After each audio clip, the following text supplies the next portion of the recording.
মনে করে যে যদি শ্বশুরবাড়ি গিয়েছি 7-8টা শালা আমার সবার পিছনে যদি এক শালি নেই, শালু আছে, শালাকে শুনেই দিবি। শালিরাই তোর বেশি আবদার করে। শালিরা আবদার করে, ওই যে আবদার করে না পাগল মাগল বুঝিয়ে দিই ঠিক হয়ে যায়। কি সব ছোট ছোট নাকি? আরে হ্যাঁ, একটু একটু একটু একটু একটু কটক কটকতে তো আরো বেশি জ্বালা। সাহস পাই না আমি, খুব নারী মানে নারী বলতে শালা হোক সুমন্দি হোক, ওরা আমার দিকে ভয় পায়।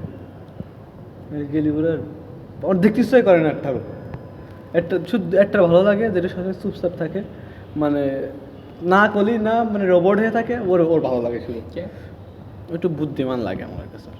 চুপ থাকি তো নি, হ্যাঁ, মানে কথা কম বলে, আর যেটা বলে সেটা কথা কম হয়, আমার সামনে আসতে চায় না, এই জন্য ভালো লাগে। আর যে একটা যে মানে এমন এমন কথা কবে ভাই তোর মেজাজটা গরমে, তাই যাই হোক বাদ দি। তা তুই হচ্ছে বিশেষ কথা শুনলি কোন, তোর নিজেই গেছ নাকি? হ্যাঁ দেখ তোর হার্ট করার জন্য গেছ নাকি? হ্যাঁ, ওর হার্ট করার প্রয়োজন না করলে ওর বিষয়গুলো আমি একটা টোটালি বাদ দিয়ে দিই। তবুও ভেবে আল্লাহ আপনি এরকম নতুন প্রেমিকা খোঁজে না প্রেম মেমে যাবে? আরে প্রেমিকা বল, আমার এই মেয়ে লোকের সাথে কথা বলতে ভালো লাগে না। হ্যাঁ, বড় হয়ে গেছিস। মেয়ে লোকের সাথে লিগালে কথা বলতে আমার ভালো লাগে না।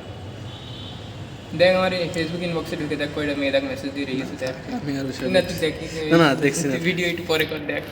আমি কারোর সাথে কথা বলি না, আমি কারোর মেসেজ সিন পর্যন্ত করিনি। কারোর মেসেজ দেখুন সিনই করিনি, তোর মেসেজটা সিন করিয়েছি, আমি সবার মেসেজ সিন করিনি। তুই রাত তো রাত পর্যন্ত যাইস কে?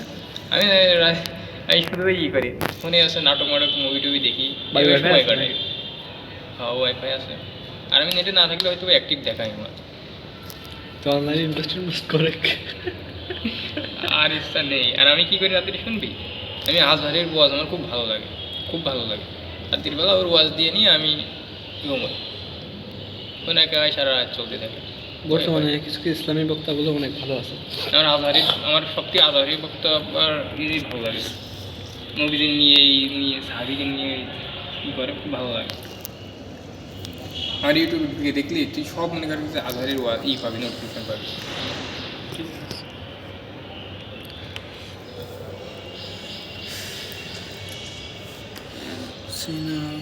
মাইন্ড করছিস নাকি ভাই ভিডিও করছি তো? মাইন্ড করলে তো আগেই কয়েই দিতাম। আমি আমাদের এলাকায় কারেন্ট নেই, ফোনটা আমি চার্জে দিয়ে চলে আসছি। সকালবেলা উঠবে, উঠে নিয়ে আগে কোনে ফুল কি নাটক, কোনে মন হারা, কোনে কি হারা সংসার, ও সারাদিন ওইটা নিতে বেড়ে থাকবে। মানে যখনই ফোন সুযোগ পাবে, আর আমি তো ফোন মন সব ব্লক মক মেরে দিই, হাওয়া করে কান্নাকাটি করে ফোন মন নেবে, নেওয়ার পরে দেখবে দিয়ে নে, দেখা শেষ হলে তো চার্জে মার্জে দিয়ে ভালো একটা কাজ কর, চার্জে না দিয়ে ওই অবস্থায় রেখে দেবে। আমার যা রাগ হচ্ছে ওর উপরে আজকে, ফোন বাদে আসছে কিন্তু কয় পার্সেন্ট আসছিল? 23% না কত পার্সেন্ট চার্জ ছিল, তারপর হঠাৎ করে ফোন গেলো বন্ধ হয়ে আর অন হয়ে গেল। তাই মানে কী করছে এখন?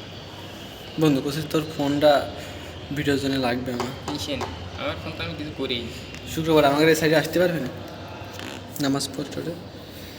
তুই তো শুক্রবারের দিন শুক্রবারের দিনকে মূলত বিষয়টা হয়েছে কি শুনবি, আমার বাড়িতেও চিনি শিখিয়েছি, ওইতে বাজার পর্যন্ত মেলা দূর হয়ে যায়।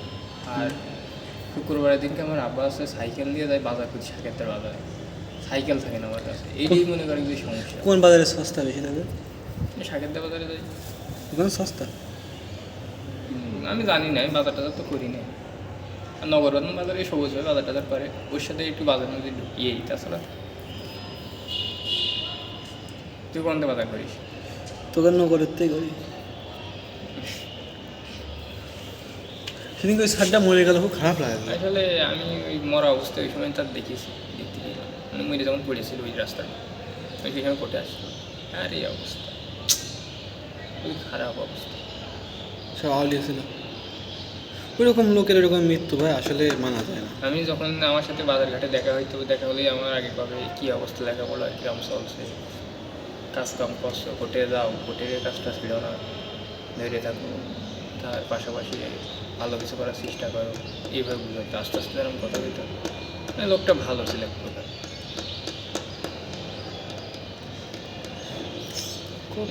তার ওরকম মৃত্যুটা আসলে বেদনাদায়ক।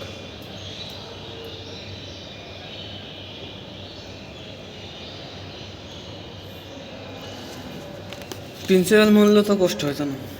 ওই তো একটা খান কিসছে। এই গালাগালি দিস নে, গালাগালি দিস নে। প্রিন্সিপালের জন্যই জানি আমাদের কলেজে অনেক স্যার এগুলো থাক স্কিপ করে। অনেকগুলো ঝামেলা, মানে প্রিন্সিপালের আমি জানি সম্পর্কে যথেষ্ট জানি, কেউ পছন্দ করে না স্যারের, প্রিন্সিপালের। কারণ স্যারের মন মানুষের স্বার্থপর মাইন্ড খুব। তুই স্যারের সাথে তো বন্ডিং হয় না তোরা। আচ্ছা, তোর কাছে সংসার জীবন কি মনে হয়? ভাই টাকা থাকলে কোনো রকম কোনো প্যারা নেই, এটা মনে হয় শুধু। আমাদের মতো ছেলের কাছে কি মনে হয়? তোর আমাদের মতো আরও যারা আনুষঙ্গিক আছে এগের কাছে সংসার জীবনটা তোর জীবন উপলব্ধি করে কী পালি, আর এগের জন্য তোর সংসার জীবনে যাওয়ার জন্য কী তোর পরামর্শ সে সম্পর্কে কিছু বল। প্রথমত ভাই টাকা লাগবে, টাকা না হলে সংসার জীবন করে লাভ নেই। কারণ টাকা যে না থাকে ভাই সংসারে কখনো অশান্তি হয় না।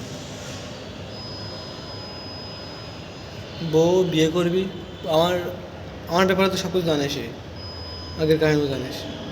আগেরটা যেমন ওর প্রচুর পরিমাণ চাহিদা ছিল, তারপরে আমার শ্বশুর শাশুড়ি যেটা ছিল, মানে ওর তো মনে হতো যে আমার রেস্টি মিষ্টি করে নিয়েছে ভাই, এরকম একটা ফিল লাগতো। কিন্তু এই যে এইটা যাই হবে, আর শ্বশুর শাড়ি অল টাইম আমার পক্ষে এরকম। আগের বার মনে করে যে প্রতিদিন এটা হয়তো, আর আমি তো মানে ঘাট দ্বারা আমি করতাম না, শিখালাম যেরকম কথা সেটা কবই। তারপরে দেওয়ার সময় সারসুর ওরও দিতাম, আমিও সারসুর নিয়ে আসছি, কিন্তু দেখতাম যে ভাই হচ্ছে না। পরে নেটামেকা পাহাড়ি বাদ দিয়ে দিলাম, কিন্তু এটা বিয়ে করলাম, এটা তো সব কিছু জানে আমার ব্যাপারে।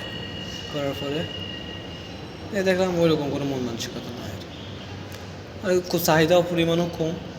যা দেবো এখান থেকে আগেরটা যেমন যদি বড় মানে 200 টাকা যদি আইসক্রিমও কিনে নিয়ে যায় ওর পরাণ ভরতো না, কিন্তু এর জন্য বেশি না, একটা যে ব্রুসি ভাজা নিয়ে যাবো ইজিসেও খুশি ভাই, এরকম।